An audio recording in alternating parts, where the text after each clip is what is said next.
We're looking at support material 6, FIN3701.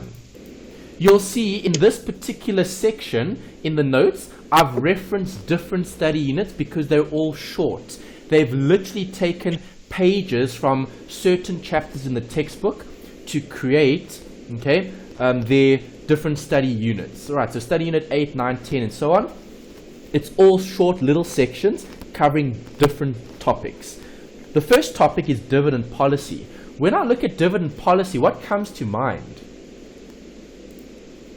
How it's paid out. What is paid out? Dividend. Dividend is the payout.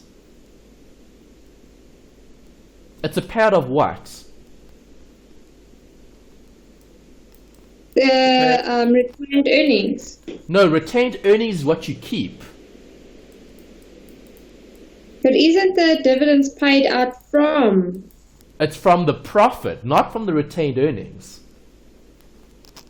Okay, because remember, what do I have? I've got payout plus retention. Do you agree? Companies can either pay out or retain profit. Okay. So, payout plus retention will always add up to 100. 100% or 1. Okay, so if payout is 50%, retention will be 50%. What you don't pay out, you keep. Yeah.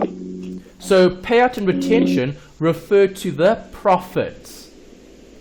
Profit will either be paid out or retained. If I retain profit, it's called what? Say what you said earlier, Tammy. Retained earnings. Correct, that's what it's called.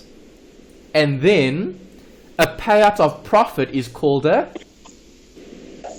Dividend. dividend. Exactly, there you go. Okay, now you've got the two different sides. The one side is the payout, the other side is the retention. You need both because that calculates or that determines the profit. Okay, profit is either paid out or retained. Okay, if you pay out the profit, you won't grow the business. If you pay out the profit, okay, it goes to the shareholders, it goes to the owners of the business. Right, what type of businesses are we looking at here? Which types of businesses pay out a dividend? Companies and CCs. Only companies. CCs pay out a distribution. Okay, so a distribution is applicable to a CC. We're not going to look at that. That was accounting that you did in FAC 1601. You don't have to worry about that. We're just focusing on the dividend. Okay, so the dividend for a company is an expense. It's part of the owner's entitlement. Okay, something that came out of last month's budget was what? Dividend tax. What happened to dividend tax? Increase. Yes, it increased. It was 15%. Now it's 20%. Okay, so if you've got investments and you're earning dividends, you're going to get taxed an extra 5% on all the dividends that you receive. And companies are going to have to withhold it, and that's going to be paid over to who? SARS. Okay, so in this chapter, we're looking at exactly that. We're looking at the dividends that they're paying out to the shareholders. Okay, that's dividend policy. Do all companies pay out dividends? No. No. Do all companies pay out the same amount of dividends? No. No. Okay, so we're going to be looking at what determines the dividend policy. Is that internal or external? Internal. It's internal. The company decides how much to pay out and how much to retain. Okay, so here's the note. They're the basic fundamentals. We just spoke about it. I've given you the formula. This formula is important for finance and also for other modules as well, okay, because it always comes up. Retention and payout. Because you're looking at what?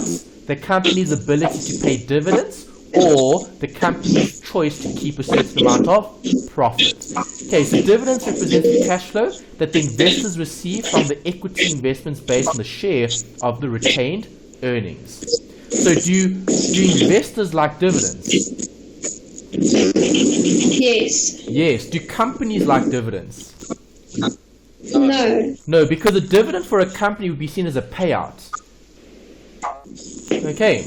The retention and the payout must add up to 100. So if I'm retaining 60% of my profits, how much am I paying out? 40. Correct, 40%, because 60 and 40 gives me 100. Right, so the payout and the retention ratios will be an indication of the company's dividend policy. Companies that pay out more dividends will be seen as being more aggressive in terms of their payouts to their shareholders. Okay, so do shareholders want to see more dividends? Yes. Yes. Okay, so depending on the company's strategy, are you a company that's wanting to please your shareholders? If that's the case, you're going to pay out more dividends. If you're a company looking at future growth, okay, so future value, future growth, okay, growth over time, then you'd be looking at retention more than payout. Okay, so later we'll talk about different examples when this actually applies to a company. Okay, so there are lots of companies that choose to either pay out a dividend or not, and that affects the company's value in terms of its attractiveness for the investor. Is that right?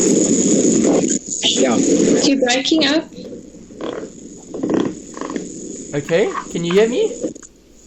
Yeah. Yeah. Okay, alright, so ex-dividend date, what does that mean if it's ex-div? That's when they finish paying the dividends or the shareholders finished. Okay, ex-div means it's sold without the dividends. Okay, so if you buy the equity, are you entitled to the dividend? Yes. No, if it's ex-div. Yes, if it's cum-div. Alright, so cum-div means including the dividend. Ex-div means excluding the dividends. Okay. Okay, so here's an example. Let's consider a company who declared a dividend on the 1st of March 2014, which is payable to shareholders registered on 1st of April 2014. Okay? The dividend will only be paid though on the 15th of April. Alright, so when is the declaration day?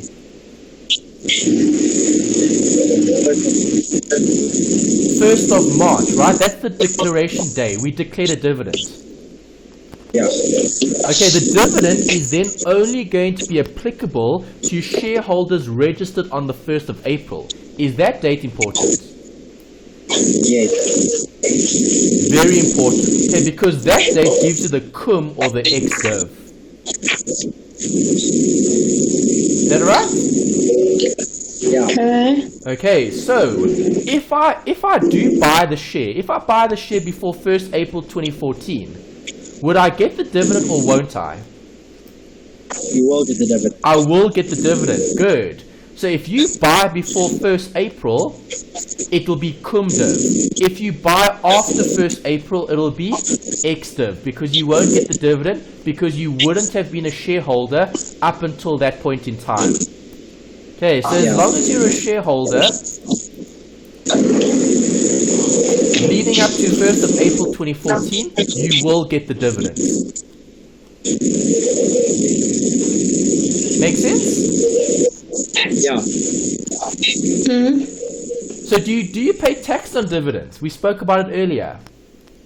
Yeah. Yes. Yes, we do. What is the tax called? Dividend tax. Withholding tax on dividend.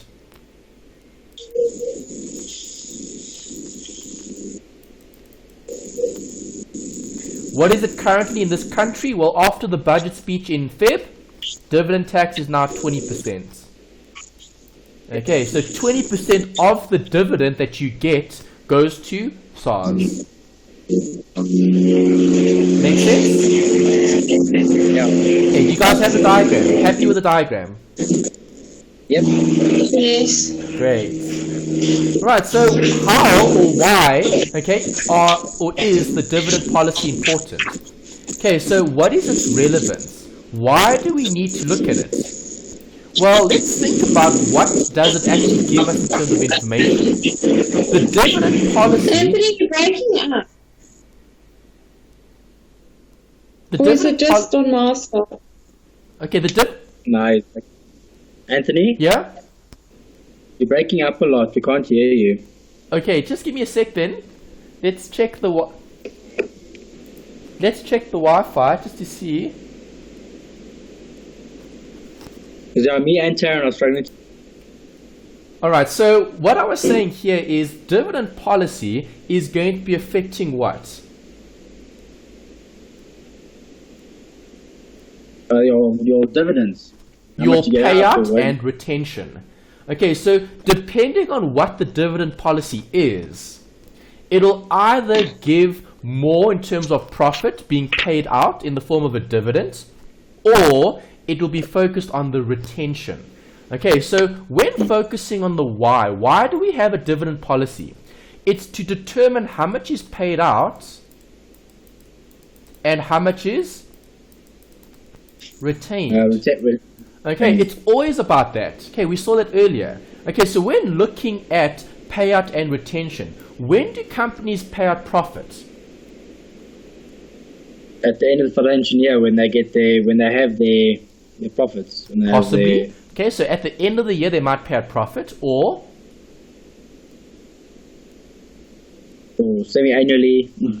Okay, yeah, they could pay it more often if they want to. Then that'll be a really, really good company in terms of payout. If a company is paying out lots of dividends, well, then that's great for the investor, right? Yeah. Okay, but we're not looking at things from an investment point of view. We're looking at things from a financial management point of view.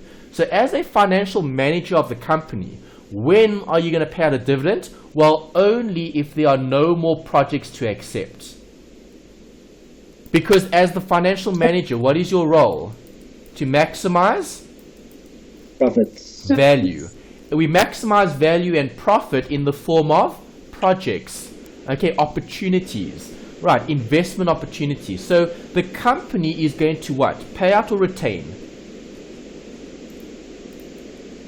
Retain if they have profit and if they have more projects to accept. Do you agree? Yeah. Okay, so if the company has lots of potential projects that are going to generate value, is the company going to pay out or retain? Retain. They're going to retain because the company wants to grow. The business wants to grow, right? And businesses only grow if you retain profit. Do you agree?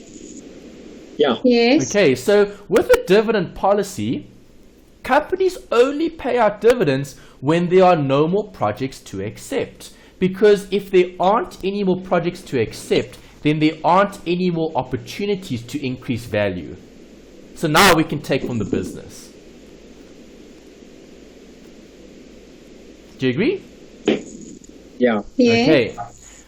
Last time we spoke about the WMC, okay, the weighted marginal cost capital. Okay, because we were talking about capital and how to measure it. Okay, that wasn't last week, that was the week before. Okay, when we looked at the WACC.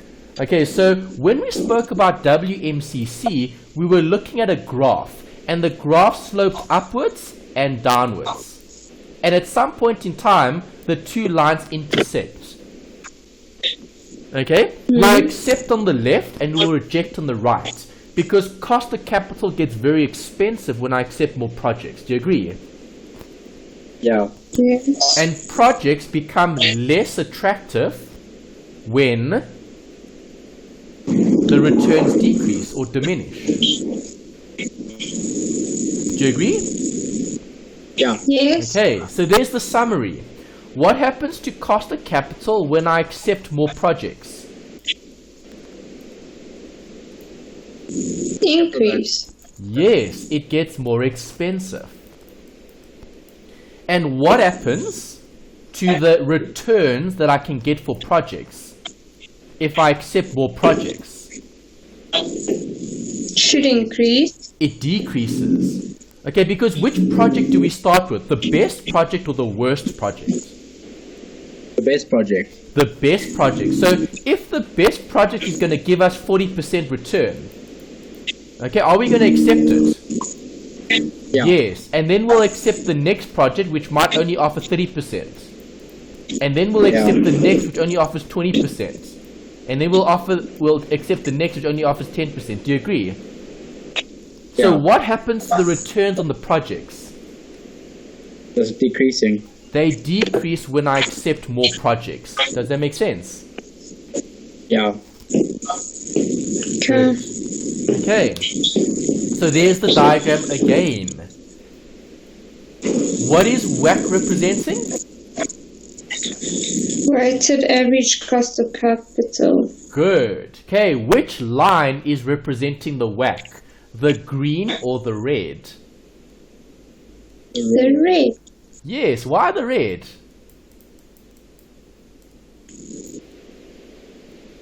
Why the red, Tammy? Because it increases. Correct. Cost of capital will increase if I accept more projects. Okay, because what is capital? Capital is money I need to start the business, right? Or to invest in projects. Yes. Okay, so there's going to be a cost. The cost might be 10%. If I accept more and more projects, will I need more and more capital? Yeah. Yes. Yes. So can I get more capital? Well, yes. If I get more capital, I need to apply for it at other places. Okay, so if I apply for it at a bank, the bank will now give me more capital, but they're going to charge me 12% now. Okay, if I want more capital, then I'm going to go somewhere else, and they're going to charge me 14% for it. Do you agree? Yeah. So what happens to the cost of capital? It increases when you start to accept more projects. Because the more projects you accept, the more capital you need to keep the projects going. Make sense? Yeah. Okay, what does the green line represent? The rate of return. The returns for the project. So that is the iOS. What does iOS stand for? It's not the Apple operating system. What does it stand for? I don't know. Investment, No.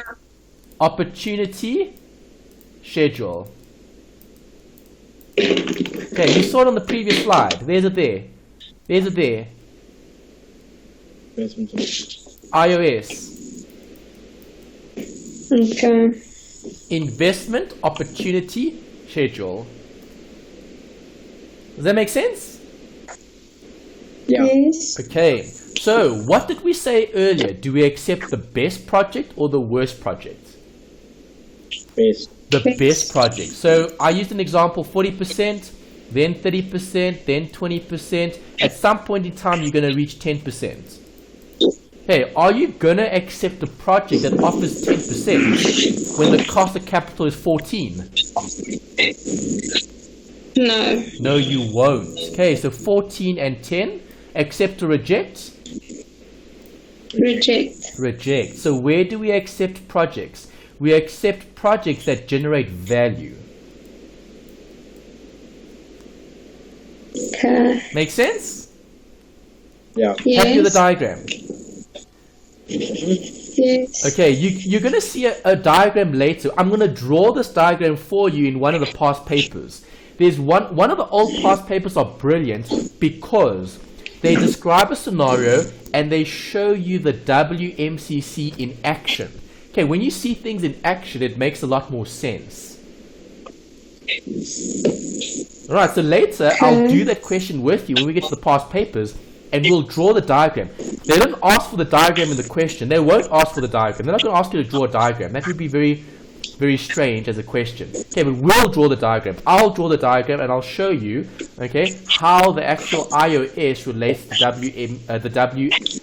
the weighted average cost of capital, which then draws the WMCC graph. Okay, the marginal cost of capital. Alright, so we need to look at factors that influence dividend policy. Why? Because it's looking at the payouts. Okay, so what factors can affect the payout? Well, the first is legal constraints. There are certain things that you can't do because that's against the law. Okay, against the rules. Right, so can I pay out capital? Can I pay out a dividend from capital? No. I can't. Okay, why can't I? Well, that's very, very bad. Think about it. If you're paying out a dividend from capital, what are you actually doing? Giving them back their own money. No, you're not giving back them the money. You're taking money from other shareholders to pay other shareholders. Do you agree? Okay, yeah. so here's the company. Okay, we've got shareholders. All right, so the company gets capital. Okay, so let's say the company gets 10 capital. And then what do? They pay out other shareholders and they pay them a dividend of 10. So you're taking capital from one shareholder to pay out another shareholder. Is that bad? Okay. Yes. Yes, that's bad because what is that? That's a pyramid scheme.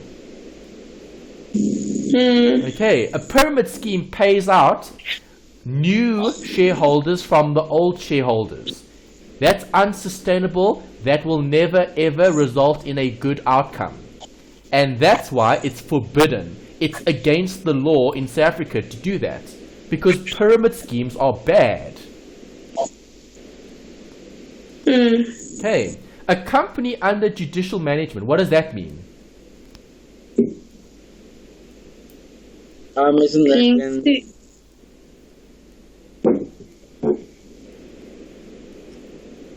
They're being sued. Being sued? Not quite. Well, they've been handed over because they haven't met their obligations. Yes. Kind of thing. Okay, so they're technically insolvent. Okay, African Bank, good example. Able. Okay, African Bank Investments Limited. Okay, that was an example of a company that wasn't operating like a growing concern because they had too much debt and they had trouble meeting their obligations, and therefore they were placed under curatorship of the Reserve Bank. Okay, the Reserve Bank had to monitor and manage that particular company. Right, so can I pay out a dividend if you're under distress? No. No. Okay, so that's a factor. Other things to consider: growth prospects or costs. Okay, so if a company is focusing on growth, is that company going to be paying out a dividend? No. No, because they're going to be retaining, because keeping the dividend is more valuable for the company, because then the company grows. And if the company grows, that's more value for shareholders. Make sense?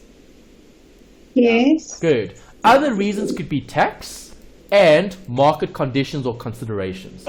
Okay, so when the market's doing very badly, you might not want to pay out a dividend because the markets are doing very well. Okay, so in a recession, companies would be more inclined to rather hold on to their profits than to pay it out. So we've got theory. We've got Miller and Modigliani again.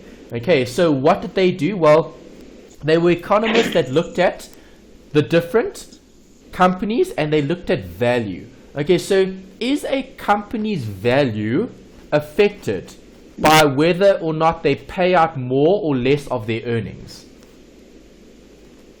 No. It doesn't affect the company's value. Okay, because remember, this is the company. The company is the company. So let's say the company makes a profit. Okay, let's say the profit is 100. It's the company's choice to either pay out or retain. Do you agree? Yeah. Yes. So if a company, and let's say we've got two, we've literally got this times two different companies. Okay, so the one company chooses to pay out all of the profit. So 100 will be paid out. Okay, that's the one company. The other company chooses to retain all of it. Okay, so retain 100 versus pay out 100. Are those companies worth two different things? No. No. Okay, so Miller and Modigliani, in terms of theory, they state that a firm's value is determined by its earning power and investment risk. Okay, risk and return. It's not going to be affected by their dividend policy in terms of their retention or their payout. Doesn't matter how much I pay out, doesn't matter how much I retain, the company is still worth what the company is still worth.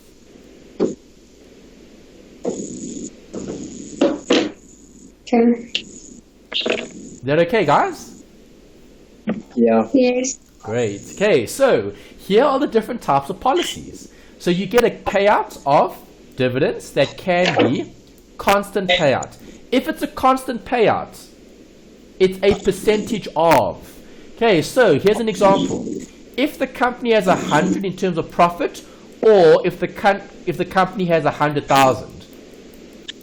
Okay, if you're looking at a constant payout, the constant payout could be 50%.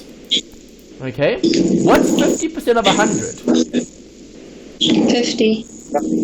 Yes, what's 50% of 100,000?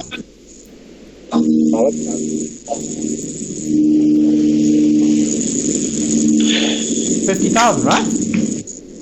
Yeah. Mm-hmm. Okay, so if I'm looking at those two companies, this dividend is very small, this dividend is very big. Are they the same? Yeah. No, they're different. They're irregular.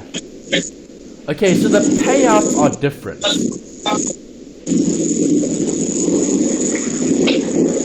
You guys agree? Yes. The payouts are different, but the percentage is the same. Okay. Okay, so a constant payout is a percentage of your profit. You are always going to pay out a percentage of the profit as a dividend. If you do well in 1 year, you make a very big profit, the dividend will be very big compared to the dividend when it's normal. Okay, so maybe normal operations and good operating environment. Yeah. Do you agree these two dividends will be very different? Yes. Okay, and that's something to consider. That's a dividend policy. Okay, the next dividend policy is looking at a regular payout. Okay, so if something is regular, does it change? No. No. Okay, so in this scenario, you could have a regular dividend of maybe 2 Rand per share. Okay, is that regular? Yes. Yes. Okay, what happens if we have a good year? Are we still going to pay out 2 Rand a share? Yeah. Yes. Okay, but what Yeah. happens if the good year continues and we have improved our operations? Okay, meaning based on a level of earnings, okay, we've reached a stable or a sustainable level of operations. Okay, so this business is generating a certain amount of value and profit every year. Can we then now pay out more dividends? If they change the policy. If they change it, yes. So if they change it to 3 Rand per share. Alright, so based on the current level, we would be paying out 3 Rand per share as a regular dividend payout. Because it's adjusted for the company's performance and its affordability. Companies can't pay out more than they can afford to pay out. Okay. Make sense? Yes. Great. Okay, what happens here? Well, the third type is a low regular and then an extra payout. An extra payout is called a special dividend. Okay, so some companies choose to pay out a low regular dividend because it's expected. Okay, so companies are paying out X every single year when they make a profit. If they make a nice big profit in 1 year, then the company pays out a special dividend. So you get your normal 2 Rand per share per year, and you get the special dividends. And the special dividend could be extra. It could be 5 Rand a share, and that's something additional. But is it a once-off or is it a recurring amount? Once. It's a once-off. Okay, special dividends are once-off payments because of good things that have happened during the year for that particular company. Happy? Yes. Good. Okay, so do dividends always have to be paid out as cash? No. No. Okay, dividends could be in the form of other shares. Okay, so more shares. A dividend could be a split. Okay, a split or a reversal, depending on what you've got. Okay, it could be a repurchase or a buyback. Okay, a share buyback, where the company is purchasing its outstanding shares. Right, why would a company ever purchase its own shares? To get more, to increase their equity again. Yes, because the company will know if the share price is going to rise because of certain projects that are going to take place. Okay. When would a company split their shares? Increasing or decreasing the trading price of the shares? Decreasing. Okay, a split would decrease the price. Good. Okay, so when would a company want to split their shares? Okay, so here's the example. Okay, let's say we've got one share that's selling for 1,000 Rand a share. Can I split that into two separate shares? Yes. Yes, if I split it into two shares, I can split it into two shares of 500. Do you agree? Yeah. Yes. Okay, so when would a company want to do that? People don't have that much money to also buy.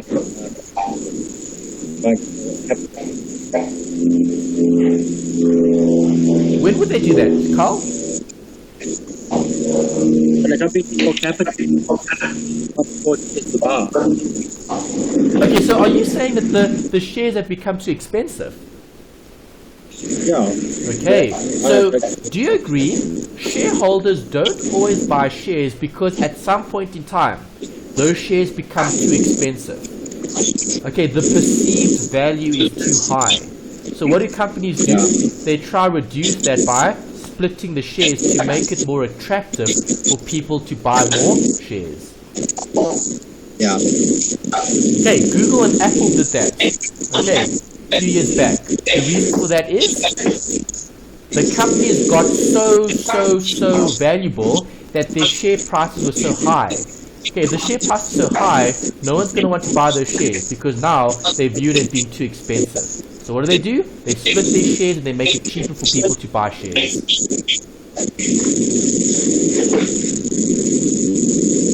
Guys, okay? Yes. Great. Alright, and that covers that section. Okay, so new section, study unit 9. What is study unit 9 focusing on? Leasing. Leasing. What does that mean? To give Rent.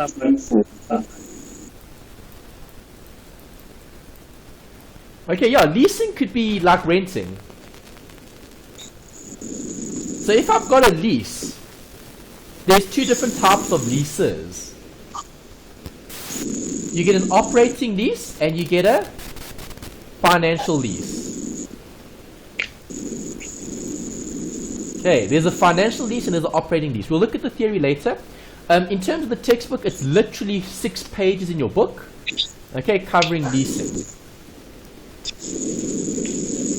We need to determine which is better. Is it better to buy or is it better to lease? Okay, buy versus lease. That's what we need to determine. Okay, so what is leasing?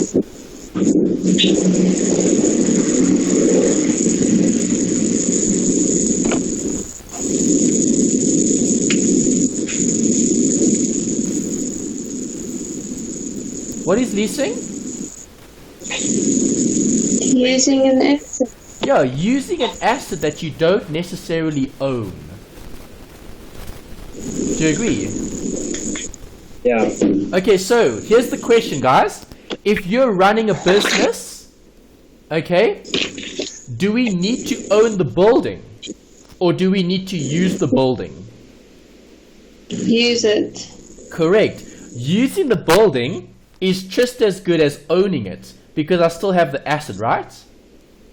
Do you agree? Yes. Okay, so buying the asset is a lot more costly and that's a financial management decision. Using the asset is a leasing decision. Okay, so question. Do you guys own the places that you're staying in? Or do you rent it? Own. You own. Own or lease? Well, I stay with my mom. Okay, so that's part ownership then. You could say. No, it's just my mom owning. Okay, but I mean, okay, are you paying rent then? So are you leasing then? So No. hey? No, I'm staying for free. Okay, so then that would be part ownership. So I would say part ownership rather than leasing. Okay, because remember there's buy or rent. Lease. Free. Yes, buy or lease, buy or rent.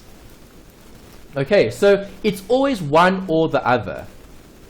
Okay, so remember, businesses make a choice. The business will either buy the asset or lease the asset. Okay, here's another example. Okay, did you know that you can actually lease or rent a vehicle? Yeah, Badge does it all. Okay, so do you guys lease the vehicle or do you buy the vehicle? Buy the vehicle. Why? Well, because I mean, then at least it's yours, and if something goes wrong, you don't have to pay. Okay, if something goes wrong, you do have to pay. No, but I mean, like if you lease a car and you crash the car, you pay a heavy penalty to the company. Okay, it's a penalty, but it's part of the insurance. Yeah. Okay, it's part of the insurance. So the insurance will cover the leased vehicle. As long as it wasn't your fault.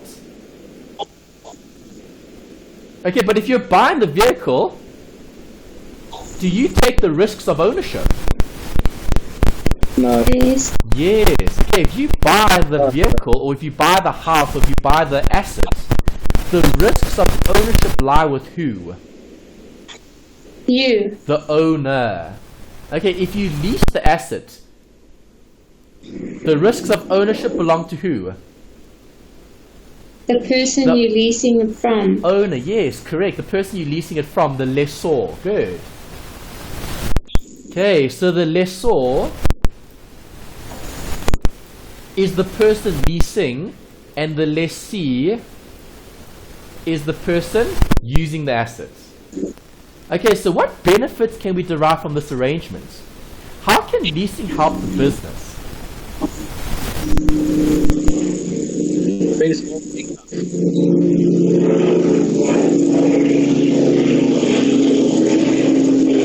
Leasing, guys? I can't. Sorry, I can't hear. Leasing, guys? I'm asking a question. Yes. What do you think? What are the benefits?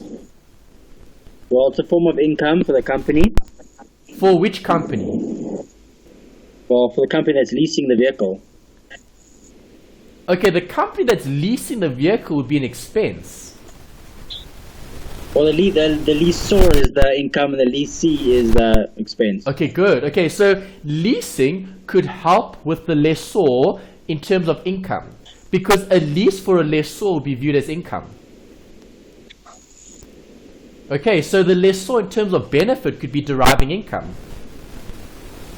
Yeah. Yes. Okay, that's fine. Okay, what are the benefits for the lessee? Well, that risk of ownership. There's no risk of ownership, that's the benefit. But do they still use the assets? Yes. Yes, they still use the assets. Okay, so think about that. Okay, if you're running a business, do you always need to own the assets? No. No, using the asset is just as good as owning it, right? Yeah. Okay, Yes. so let's talk about a business that requires a factory. And the factory is going to cost 200 million to buy.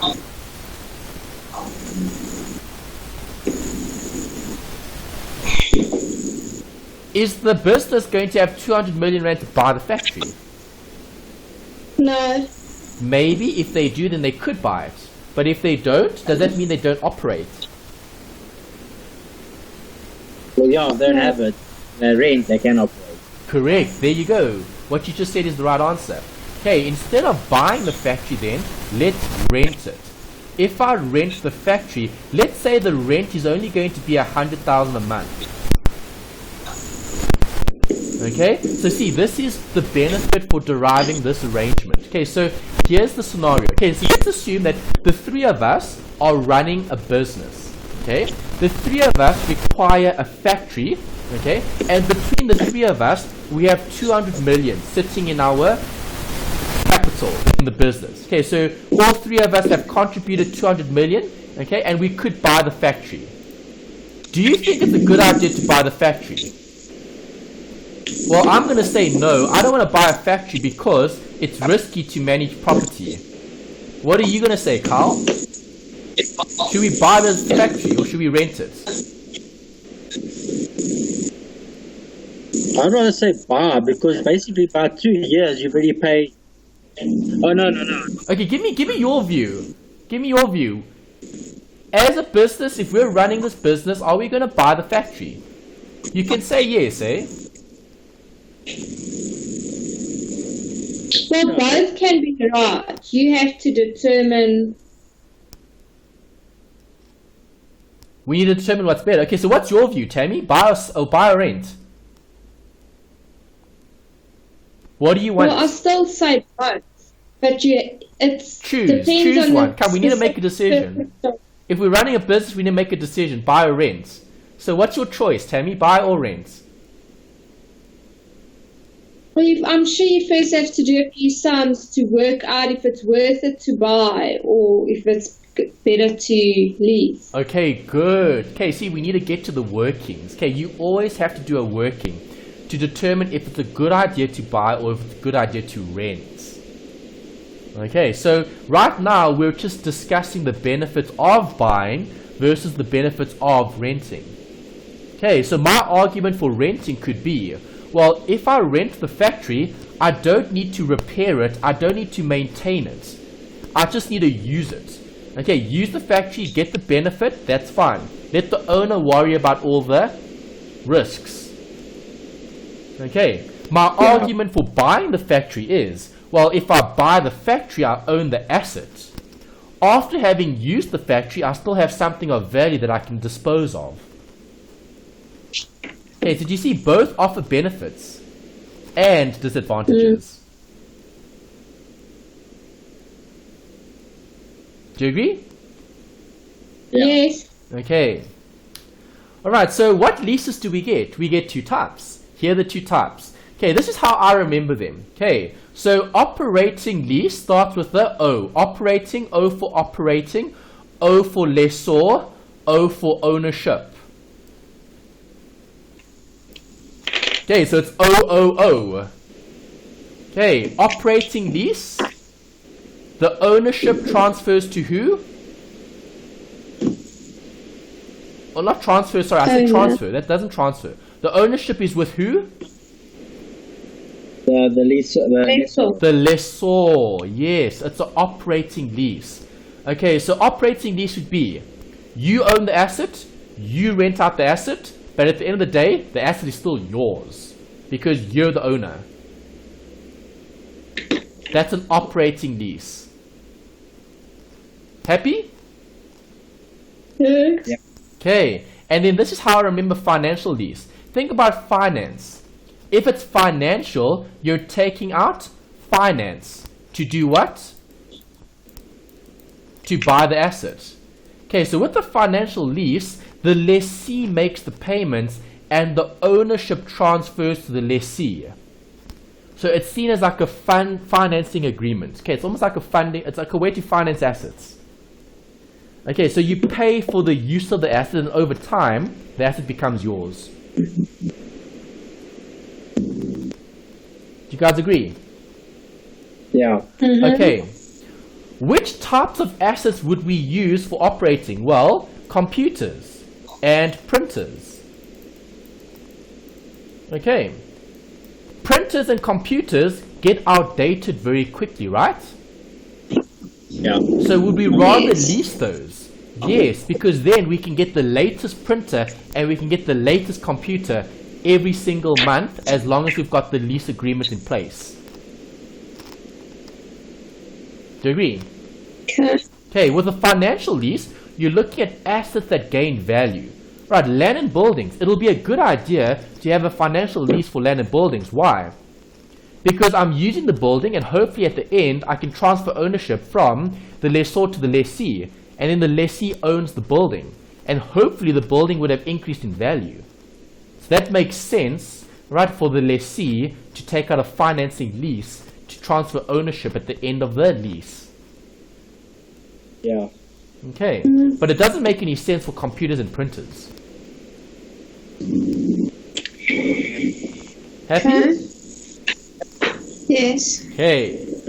Right, then we've got a note here about the lease, looking at the different arrangements. Okay, so a direct lease is when a lessor owns the asset and leases it to the lessee. Okay, that's direct, it's normal, it's the one that you find the most common, okay, in terms of different scenarios. Okay, then you've got two here. You've got a sale and lease back, and you've got a leveraged lease. Okay, remember, these are arrangements. Okay, what focus are we looking at?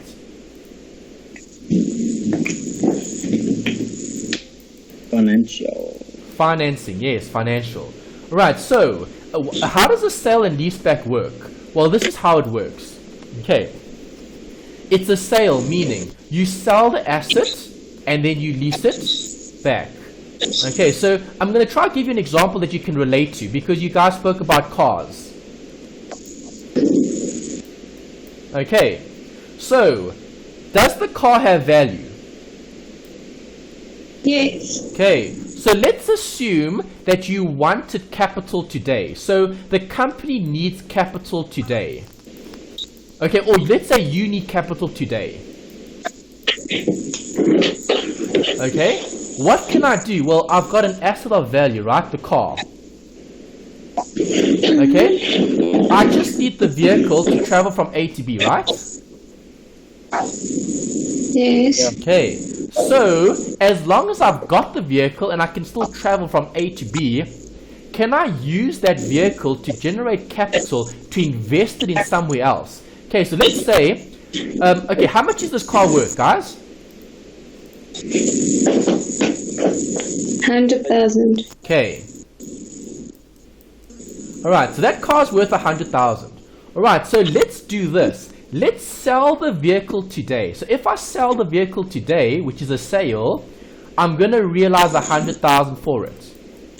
Okay, that's cash inflow today. So the cash inflow today is massive. Okay, and then what is it going to cost us to lease the 100,000 vehicle? Maybe 1,000 rand a month. Okay, so 1,000 rand a month is going to be how much it costs me to lease back my own vehicle. Okay, because you sell it and then you lease it back. Okay, so if it's going to cost you 100,000 a month, that's cash flow. But you've got 100,000 today that you can do what with? You can invest it. You can invest it, or you can take out or accept more projects or opportunities. Okay, so if there was an opportunity, let's say we were managing a business and the opportunity, okay, the business was going to give us 20% a month. Okay, what is 20% of 100,000? 20,000. 20,000. Okay, or even let's make it less. 20% seems a bit too much. Okay, let's reduce that to 5%. Okay, or even 2%. Let's say it's 2% a month. Okay, so if it's 2% a month, it's going to be how much a month? 2,000 rand per month. Do you agree? Yes. Okay, so this project is going to yield 2,000 rand a month. 2% per month. Okay? And I need to lease it at 1,000 rand a month. Am I net positive or negative? Positive. I'm net positive. Okay, so that's a sell and leaseback arrangement. The lessor acquires an asset already owned by the lessee and leases it back to them. It's a financing agreement. Okay, so you sell something and then you lease it back. It's a form of financing. It's a way to generate more capital today and to use it today for benefit in the future.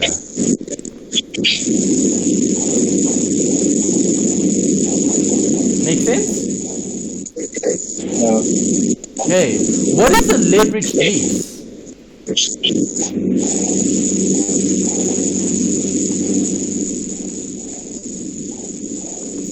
Can you guys think of an example of a leveraged lease? Mm-mm. Okay, this is when you take out a loan to buy property when you already have property. Okay, so here's the property one, P1. Okay, now what do? It's a leveraged lease. So what do you do? What do? You take out a loan, home loan, okay, loan, to buy a second property. And what do? Rent out the property. You rent it out. That's a leveraged lease. Okay, so your tenant is actually paying off your liability, but you're the owner.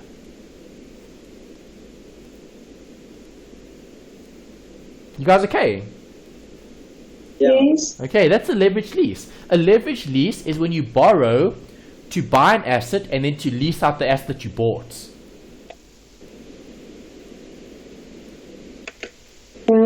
Okay, so which is better, guys? Lease or purchase? Purchase. Okay, so Tammy likes to buy. Carl? I still say, from my experience, most of the time leasing is better. Your experience, leasing is better. Okay, so why is leasing better? Because it can be cheaper. Yeah. Okay, because purchasing, if you buy the asset, the cost of maintaining and repairing it can be very costly. And that's why we need to consider this. The maintenance, the renewals, the purchase. Okay, we need to consider all the different scenarios before we make a decision on which is better, leasing or purchasing. Happy? Yep. Yeah. Great. Alright, so we'll look at an example in terms of the calculation. Okay, consider the impact of cash flow. We need to always look at leases as payments. A lease payment, is that tax deductible? Yeah, it's income. Yes, isn't it is. It's seen as part of your operating expenses. Okay, so if you're leasing the building to run a business, you can deduct those rent payments. Do you agree? Yeah. Yes. Okay, if I'm borrowing funds to buy an asset, can I claim my installments as a payment, as a claim, a tax deduction? No. No, I can't claim my installments, but can I claim the interest? Yeah. Yes. Okay, the interest will give you a tax saving. Right, and then we'll use existing funds to purchase the asset. Okay, those are different scenarios. Okay, so lease, borrow to buy, or to use retained earnings. Okay, those are different scenarios or considerations that the company is going to have to think about. Okay, so how do I do the calculation? Well, we'll look at an example where I take you through these three steps. You need to calculate the after-tax cash outflows of the lease. You need to take the after-tax cash outflows of the purchasing. Okay, because you're looking at leasing versus buying. Then what do? I discount all those amounts back in time. Okay, so work out the present value. Okay, do I want the present value to be high or low? Low. Why low and not high? Because it's going to be cheaper. Yes, good. You're looking at the cost. You're looking at what it costs you to operate. Okay, so here, the smaller the cost, the better for the company, because you've reduced the lease payments and you've reduced the purchases. So the purchasing. Make sense? Yes. Okay. Time value of money applies. Where am I taking it back to? Today. Time zero now, because I'm making the decision today on whether I should lease or rent. Lease or rent or buy. Okay, so leasing or buying. Happy? Yeah. Yes. Great. Okay, so here's the scenario. Okay, I've given you this separately, and then I've given you guys, I emailed you guys some PowerPoint slides. Not PowerPoint. Some PDFs covering the workings. Okay, I'm going to pause here quickly just so I can open up the slide. In the actual notes, I gave you a question here which said, consider leasing a new vehicle for 24,000. It's possible to secure a 5-year lease at 6,000 per annum, with an option to purchase the vehicle at 4,000 after the 5 years, assuming the asset will be bought. What type of lease is this? Operating or financing? Financing. Financing, correct, because ownership transfers to the lessee. Do you agree? Yeah. Yes. Good. Okay, so how much is the lease payment? 6,000. 6,000, correct. So if I go to the working, okay, I know the lease payments are how much? 6,000. Can I deduct tax from my lease payment? Yes. Yes, tax deductible. Because it's part of operating expenses, right? Okay, so if I can deduct the tax, how do I get that figure? Or those figures? You minus the tax. I minus the tax. Good. So see if you can get the 4,200 using your calculators.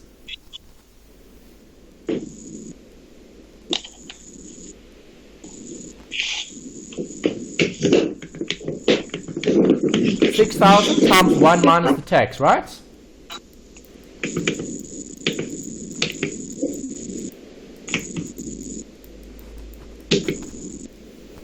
What's the tax though? The tax is in the question. 9. 30%.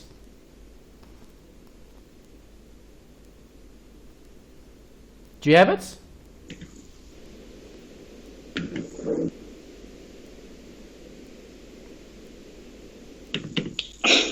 No. The tax is 30%. Here's it. Yes, but you say 6,000 times 1 minus 30%. 4,200. I'll get from... No. 6,000 times 1 minus the 0.30, close brackets.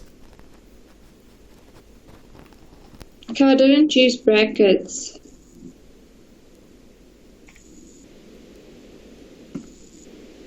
Are you guys getting it? Yeah. Okay. Yes. So that's tax. You need to always take it off because lease payments are tax deductible. Okay. So now once I've got those figures, where are those figures sitting? At time 1, 2, 3, 4, 5. Do you agree? Yes. I want the present value. So I'm literally taking all those payments back to where? Times 0. Yeah. Okay, so if I take this amount, I'm going to type that into my calculator. And I'm going to get that present value.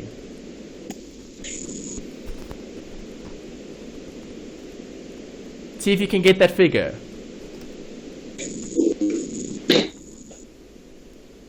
3951,08. Are you both getting it? Second. No, wait.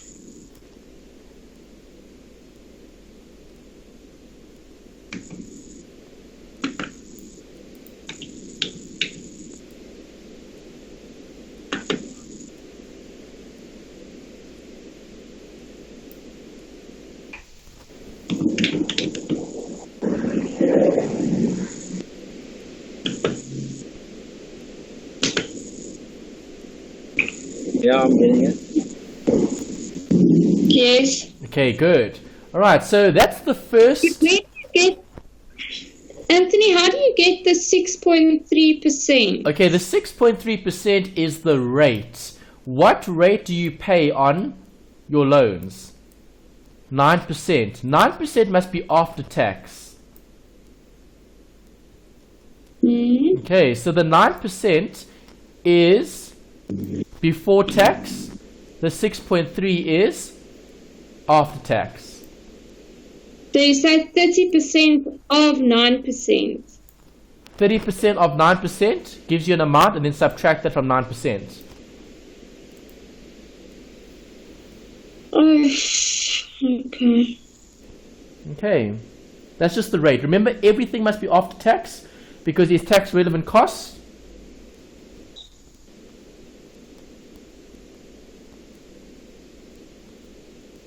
Is tax relevant costs? Yes. Yes, it is. Okay, and then you need to do that for all of them. Okay, so for number 2, I take that amount and I move that back. I take this amount and I move that back for 3 years, for 4 years, and for 5 years. Right, why do I have 8,200 here and not 4,200?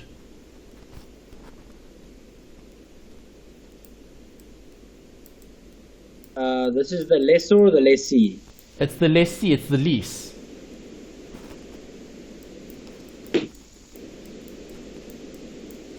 What happens at the end? You buy the asset, right? Yeah. Okay, so the purchase of the asset must also be taken into consideration. Is that alright? Happy with the lease payment? Yeah.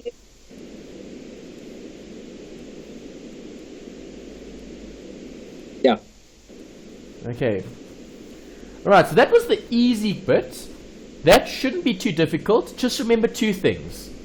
Costs need to be after tax, and lease payments are tax deductible. Once you've got that, then you just discount everything back in time. Okay, how much does it cost us to lease the asset? $6,000 per month.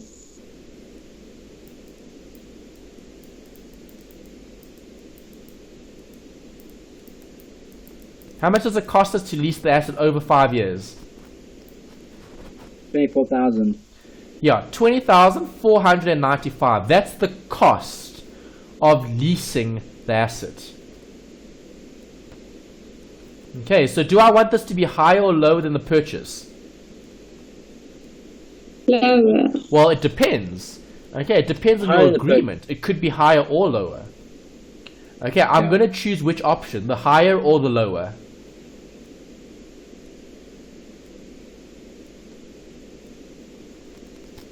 Which one will I choose? The lower. The lower. The lower, always.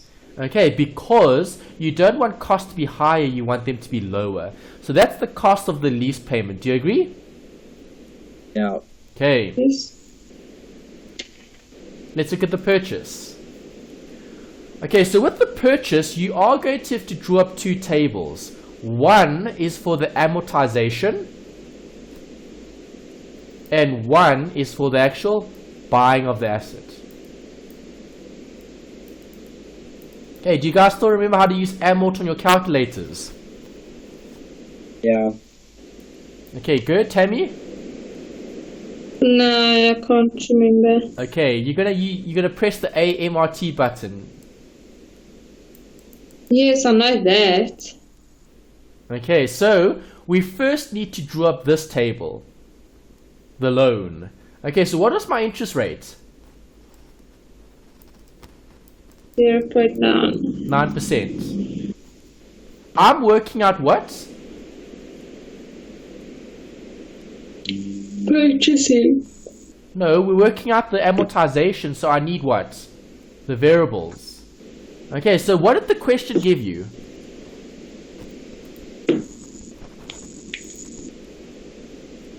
Given us the years, so it's given us the time, which is 5 years. Correct. Okay, so if I buy the asset, the loan's going to be repaid over 5 years.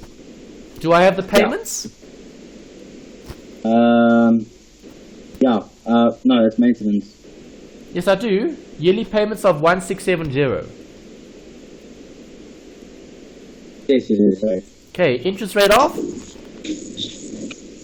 9%. 9%. Okay, so all of that needs to be substituted into the actual calculator. So step number 1 is to insert the variables into your calculator. So on your calculators, put in PMT as 6170. Do you have that? Yeah. Yeah. Put in your PV as 24,000.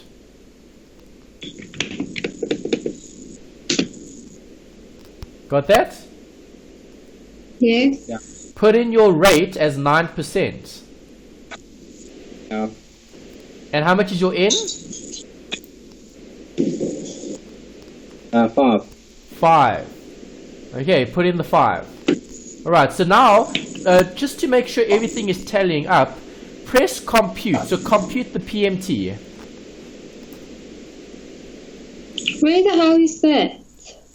Well, okay, then just press PMT because you've got the HP.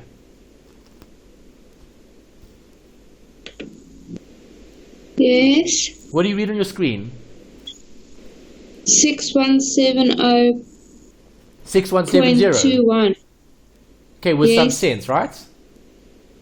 Yes. Okay, good. So now you've inserted all the variables. So do you agree? Your calculator now has all the variables in memory. Okay, so Yes. let's read line number 1. Okay, so on the HP, okay, just press amort once. Then what do you see?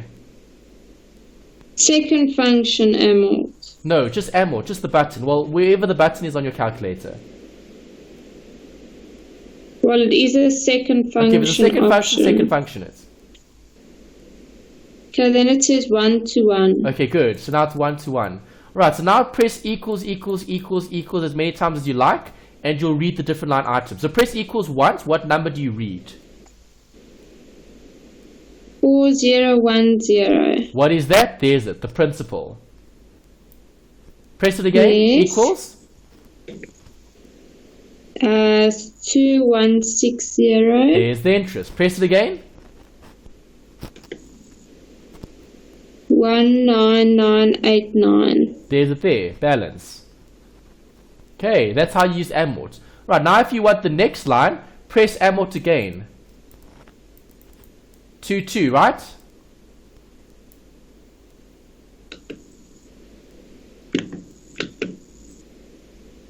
Do you have it? No, wait. Press amort again. Second function amort. Yes. Okay, now you've got 2. Yes. Now just press equals and read all those other numbers. Okay. So it's principal is 4371. Interest is 1799. And balance is 15618. Exactly. Okay, and that's how you do it on the calculator. So keep doing that, Tammy. Read all the other figures. Make sure you can get all of them. Okay, Carl, you've got the Casio. Yeah. So the Casio uses the amort function. Okay, when you go to amort, Yeah. you'll see a list of different variables. All the variables should have values because you typed what we typed in earlier. Yeah, because I got PM1, which is 617, PM2, 617. The N is 5, I is 9. PV is the negative 24,000. Okay, that's fine, but did you solve for the one, hey? No, it doesn't want to, I'm pressing solve, it doesn't give me anything. What am I solving for? PMT. Yeah. The FV is 0, hey? FV is 0, yes. Okay, so go out of the calculator. Okay, so do this on your calculator. Okay, obviously if you're going to CMPD, compound interest, you went into compound interest first, you put in the N, you put in the I, you put in the PV. Yeah. Okay, then compute for the PMT. Okay. Just press compute there, solve. Yeah. Now you've got the 6170 with some sense. Yeah. Okay, now just press amort, AMRT. Okay. Okay, then you've got P1, P2. Okay, so what line do you want to read? Let's read line number 3. Okay, so make the PM1 3 and make the PM2 3.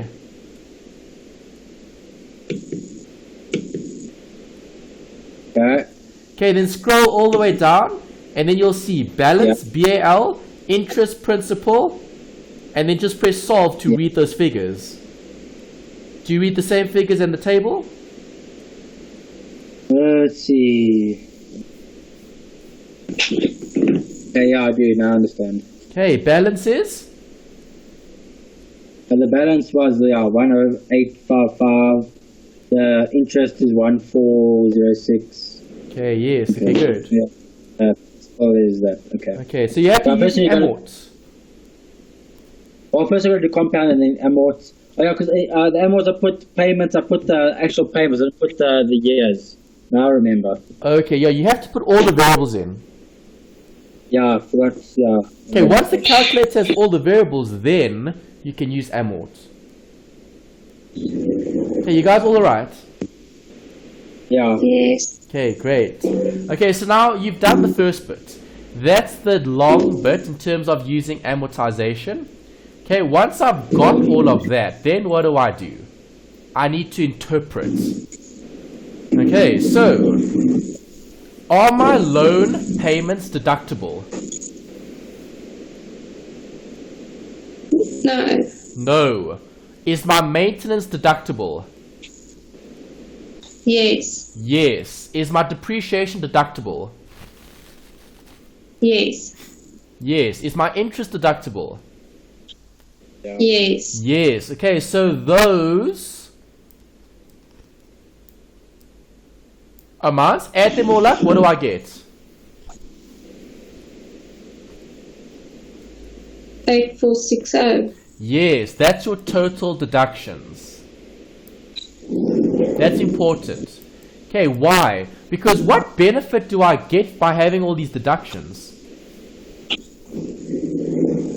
Tax savings. Correct. Okay, so how do I get the tax savings? Just times it by 30%.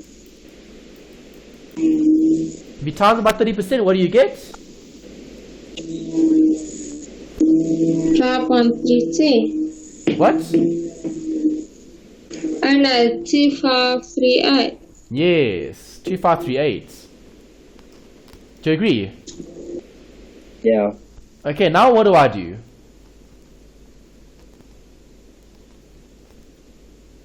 Subtract that from the loan payment. Okay, good. You're now looking at this, which is the tax saving. The tax saving will benefit the company. Okay, so what must the company actually pay? The company needs to pay the loan payments. The company has maintenance to pay, okay, which is a relevant cost, and the company will have a tax saving.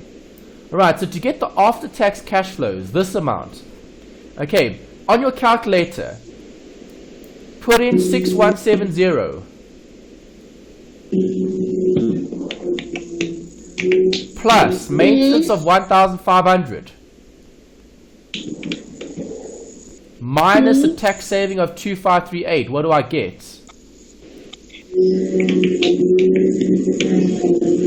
5132. Yes, there you go. You've got it. Okay, so now I've gotten what? The after-tax cash flows. Okay, then what do I do with all these cash flows?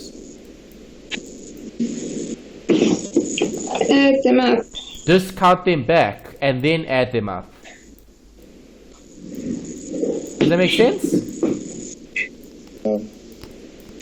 Yes, no?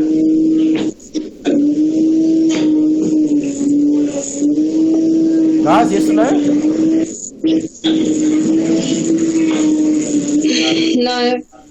What's wrong? Why are we taking them back? Because you're making a decision today based on the future repayments on the loan. Okay, remember, these are the loan repayments from year 1 to 5. When are you making the decision to buy or to lease? No. Exactly. Okay, so take all those amounts, discount them back. If you put that into your calculator, you're going to get that answer. Okay, so now decision, guys. Buy or lease? Buy or Whichever one is lease? the low. Lease. Why? Buy? Lease is lower. Lease? The lease Yes. is lower. Good. Yeah, the 20495 is lower than the 22369. Do you agree? Yeah. So which is better? To lease. Yes. Okay, so the final answer here, based on the two calculations, will the company decide to buy or lease? There's the motivation. Yes. Present value of the decision to lease is that which is greater than the decision to buy. Okay, you'll lease. Okay. Does that make sense? Yeah. Any questions? No, but now I'm tired. Tired already? So soon? Yes, this is exhausting. Okay, it's not that bad. It'll get better with practice. And just a note, what I have noticed in 2016, they focused on testing this a lot more than they have in the past. If you look at old past papers, so 2014, 2015, 2013, and further back, okay, they don't actually test the leasing in terms of a calculation. They've only started testing it recently. Okay, so in 2016, they did test the leasing and the purchasing. It came up in the assignment, and it also came up in some of the exam pass papers. Okay, so you guys have two good examples there in terms of all the workings, and I've given you the templates as well, just to show the actual calculations. Okay, I would follow those templates when doing those calculations, because then you'll know what to put where. Okay, is that alright? Perfect. Okay, so now we've got just some theory, and then that covers this particular chapter. There are 4 pages of theory that you need to cover from the textbook, which is Study Unit 10, Mergers and Acquisitions. It's all theory. There are no calculations here. Okay, so what are the learning outcomes? You need to know what the difference is between a merger versus a consolidation, okay, or an acquisition. Difference between the broad categories, so what mergers do we get, what types of mergers can we get, and then we'll look at motive, so why do these companies merge, and then we'll also focus on, are mergers successful or not, and if not, if we can't merge, then what do we do?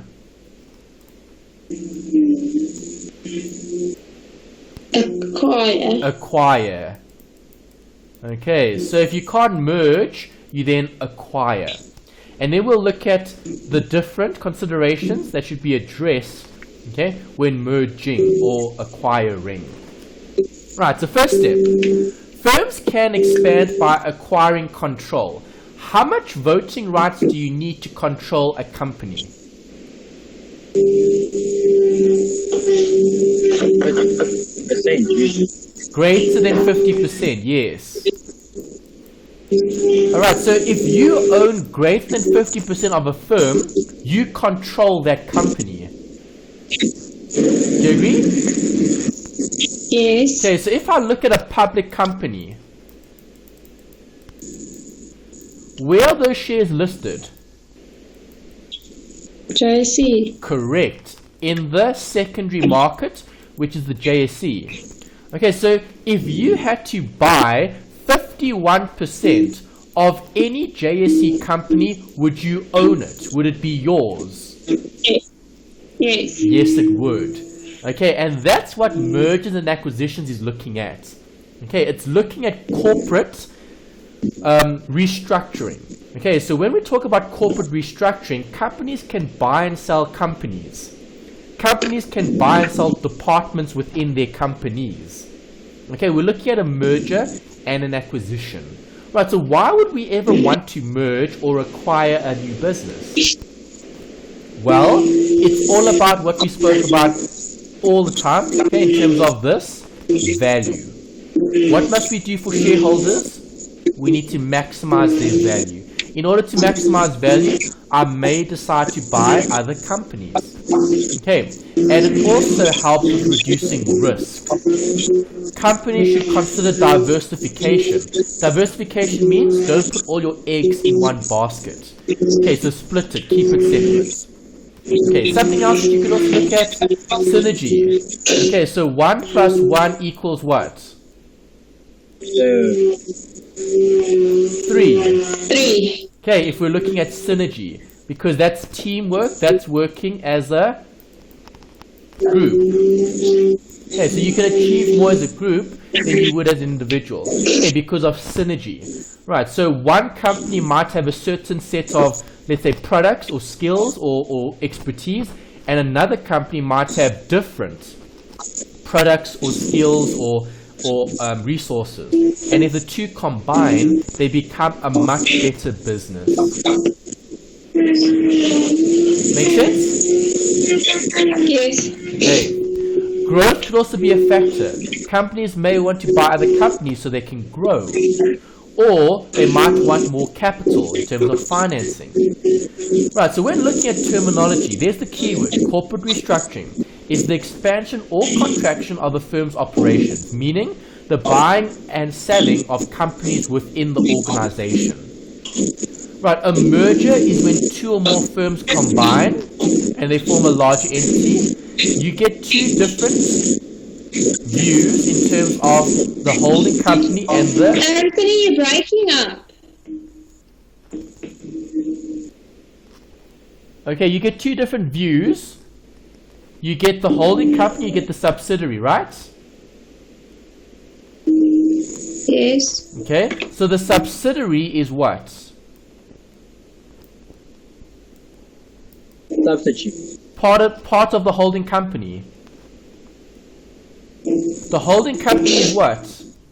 The parent company. So who makes the decisions? Holding. The holding company, yes. Okay, the holding company makes decisions on behalf of its subsidiaries because control is with the holding company. Okay, then you've got acquiring versus target company. If you're acquiring a company, what does that mean? Are you buying?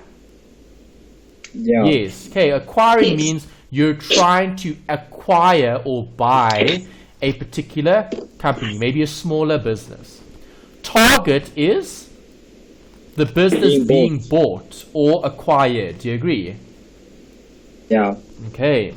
So, mergers can be friendly and mergers can be hostile. Which is better? Friendly. Friendly is always better. Why? Because both parties have agreed. Okay, so an example of that. Recently we had a massive merger. What was that? SA Breweries. Correct. Okay, so you had SAB, okay, being bought by the Brazilian company InBev. Okay, was that a friendly merger?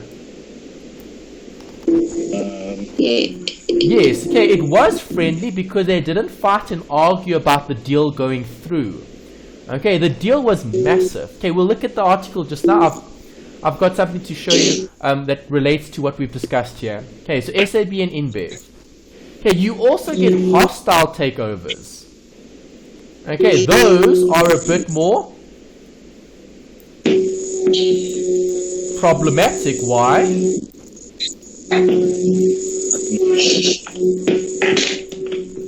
Because you didn't really want it to be like that. Correct. Okay, one company doesn't want to be taken over by another, but you have no choice if it's hostile, because if this company owns 51% of that company, okay, it belongs to that business. It belongs to the holding company. Okay, it's control. And how can you take over a company using a hostile takeover? It's just buying more shares. Okay, if you own 51% of the company, it's yours. Okay, and that's corporate action. Okay, that's corporate restructuring. Right, looking at friendly and hostile takeovers. Okay, so we did say SAP and InBev, that was more friendly. They didn't argue and fight over it. Okay, it's more friendly. But do we still have SAB? No. No, SAB has disappeared. Before, SAB was on the JSE. Now, if you go to the JSE, you won't see SAB anywhere. It has disappeared because SAB is now part of InBev. So that was actually more of an acquisition than a merger because InBev is the company that still exists today. SAB no longer exists. SAB is now written in the history books. Okay, SAB is the past. Okay, InBev is the future. Does that make sense? Okay. Yeah. Okay. Okay. Right, so what types of mergers do we get? Well, we get different ones. Okay, so we spoke about SAB. Is SAB a horizontal merger? Companies in the same line of Yes. business? Yeah. Yes. Yes, because they're both brewers. Okay, they both generate beverages, produce beverages. Yeah. Okay, vertical is a company that acquires the supplier of the customer in its industry. Okay, so think about vertical. Okay, why would you want to acquire your supplier?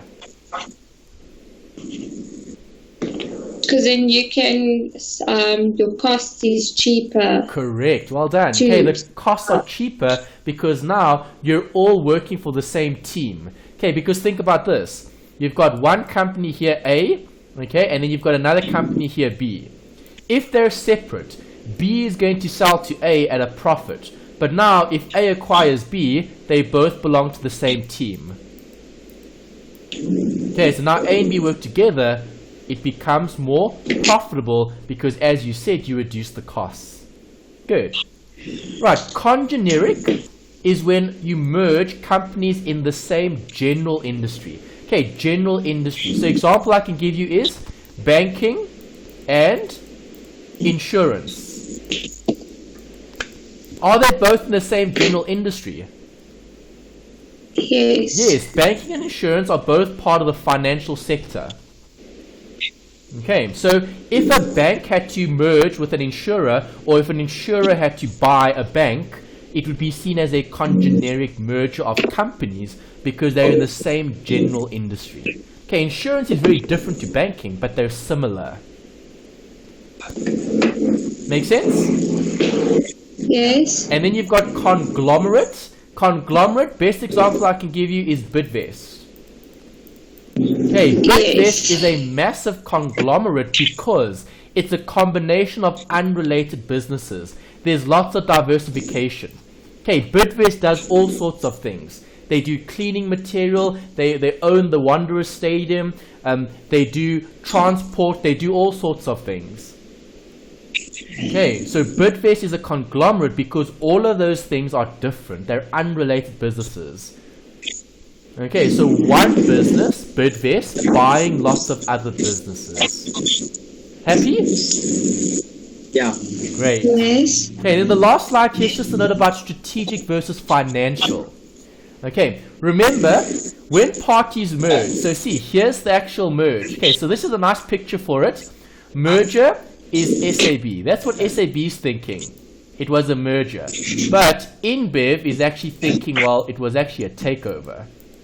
Okay, but both parties are happy. They're both smiling, they're both happy, but one party always comes out a little bit better than the other. Okay, but as long as both parties are winning, then that's good. Okay, it doesn't matter how you win, as long as both win. Okay, so SAB and InBev are both winning because they're a much bigger organization. So they can sell the products in different markets. Okay, so synergy is looking at strategic. Okay, so keep those words together. Strategic, synergy. Okay, so economies of scale, market share, greater efficiency. Okay, so SAB and InBev, they're now the largest brewer in the world. There's no brewer bigger than them currently. Is that a competitive advantage? Yes. Definitely. Will there be greater economies of scale? Yes. Do they have more market share? Yes. Yes. Okay, so all of that is part of strategic. Okay, strategic has nothing to do with financial. Financial is when you're focusing on the assets of the company. Okay, so let's say one company A, which has cash flow which is negative, so negative cash flow. But then you've got company B with lots of cash flow. Okay, A could possibly merge with B and then they would improve the cash flow. They might even reduce costs as well. Make sense? Yeah. Yeah. Great. Okay, and that's the end of those notes. Alright, so just to end of this week, I've got the 2 articles to show you guys about SAB and InBev.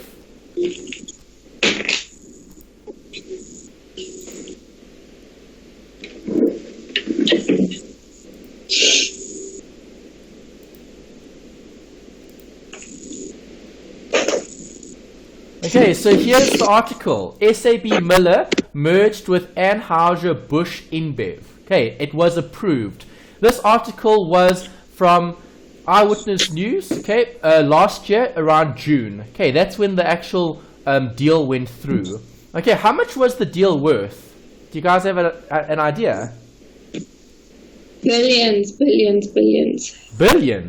Trillion. Okay, $1 trillion. Alright, there's it. Okay, South Africa's Competition Tribunal has approved the 1.5 trillion merger between Anheuser-Busch and Anheuser-Busch InBev and SAB Miller. Okay, so remember we spoke about the budget speech in February. How much is our budget? Yes. How much money does the government have to spend for the entire year in this country? I don't know. It's just over $1 trillion. Okay, so this company, Anheuser-Busch InBev, paid more than our entire budget for the year for this company, SAB. That's how much SAB is worth as a company. And that's how much they were willing to pay for it. Well, what's the top thing that South Africans do? They drink. Yes, you're right. Okay, SAB Miller was a very valuable company. But it's unfortunate because we're never ever going to see SAB ever again. Yeah. Okay, the only time you'll actually see SAB is if you research it. Okay, if you go to JC, you're not going to see SAB. Okay, SAB has disappeared. Okay, it's confined to the history books now. Alright, there was another takeover. So this takeover is one of the biggest in the world. Okay, there was another that happened not so long ago, Facebook and Instagram. Okay, so I managed to find this article for you guys. This is more relevant information. This is newer information, okay, regarding things that are happening currently. Okay, so this is an article from thebusinessinsider.com. Okay, everyone thought Mark Zuckerberg was crazy when Zuckerberg bought a 13-person app. Okay, that was the start of Instagram. Instagram started a few years ago, and there were 13 people that built the app. And they sold the app for $1 billion. Okay, now Instagram looks like one of the most brilliant tech acquisitions ever. Okay, so when Zuckerberg bought Instagram a few years back, people thought he paid too much for it. Okay, so now they've done the research. Okay, how much money do you think Instagram makes a year? Way more than $1 million. $1 million. Okay, way more than $1 million. So how many millions? Come, have a guess. I don't. Come, Carl, Tammy. 100.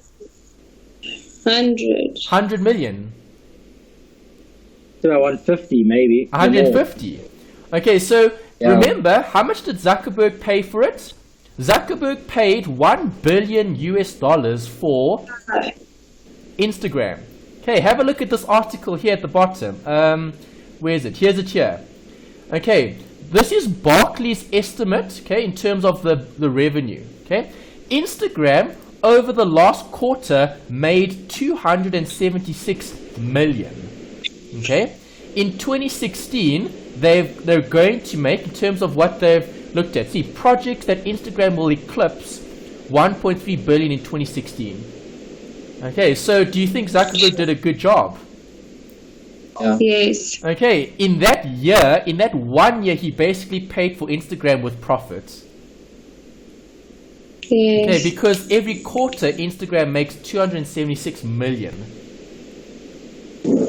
Okay, just from a social media platform. Okay, and how many users does Instagram have? Well, according to this article from the Telegraph, okay, Instagram has now recently hit 500 million users. Okay, so remember Zuckerberg paid how much for Instagram? 1 billion. 1 billion. Okay, so a billion is 1,000 million. So basically, he paid $2 for every user that's on the actual platform. $2 for a user.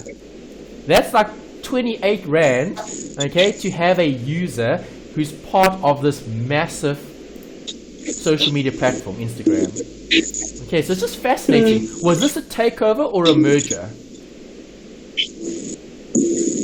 Takeover. Merger or acquisition? Yeah, it was a takeover. It was an acquisition.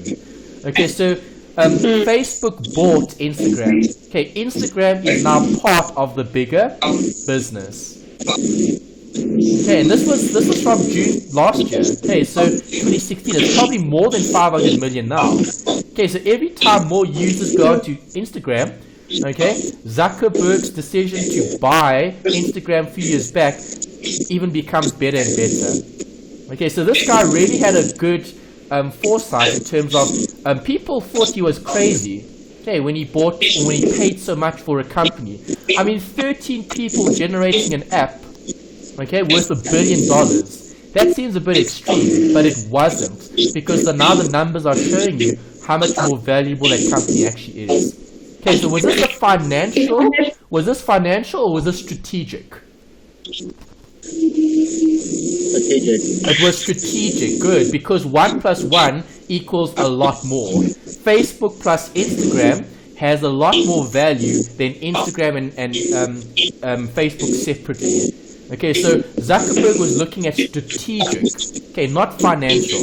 Okay, he didn't want Instagram because they did well. He wanted it because it was strategic. And now the strategy is playing off. Okay, guys? And that's it. That's where I want to end this week. Any questions? Okay. No. No.